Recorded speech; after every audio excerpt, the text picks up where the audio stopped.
ఈ కార్యక్రమంలో ఇంతమంది దేవుని యొక్క బిడ్డల పక్షాన చక్కని మాటలు పలకడానికి, మీరు వినడానికి దేవుడు అవకాశం ఇచ్చాడు.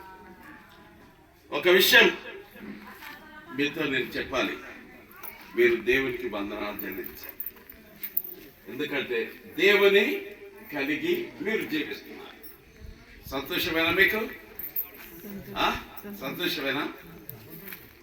నేను తరిగొప్పల అల్లుని కాబట్టి ఆ తరిగొప్పల విషయం గొప్పగా చెప్పుకుంటే అప్పుడు అక్కడి నుండి ఈ ఊరుకు దామెల ఆడబిడ్డలు వచ్చారు. కాత వంశం నుండి వచ్చారు, ఆడబిడ్డలు వచ్చారు. ఈ ఊరంతా వెలిగి, ఎందుకంటే అక్కడ మొట్టమొదట క్రైస్తవ్యం వచ్చింది దిలీప్ పంతుల ద్వారా.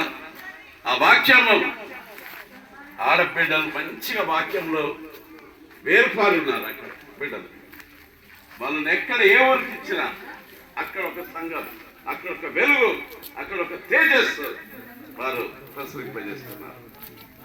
మీ లక్కపల్లి గ్రామము మంచి తల్లుల చేత, భక్తిగల తల్లుల చేత ఉన్నందువల్ల మీ కుటుంబాలన్నీ బాగుపడాయి. దేవునికి వందనాలు చెల్లించండి. ఏంటంటే మేము దేవుని ఎరిగిన తరంగా ఇక్కడ జీవిస్తున్నాము. మా తల్లులు, వాక్యం తెలిసిన తల్లులు, వాళ్ళ గర్భాలు ధన్యమైనవి కాబట్టి వాళ్ళ కడుపున పుట్టిన మేమందరం కూడా ధన్య జీవితం.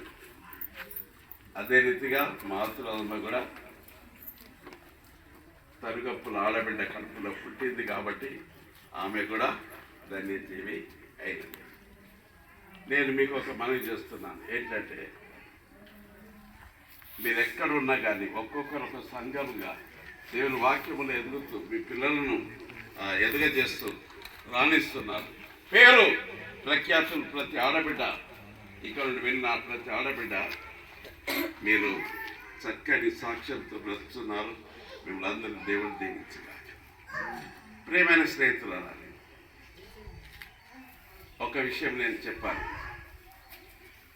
మీకున్న నసీబా అప్పుడప్పుడు మీరు అనుకోవచ్చు, మా ఆశీర్వాదం మాకు లేదు కదా.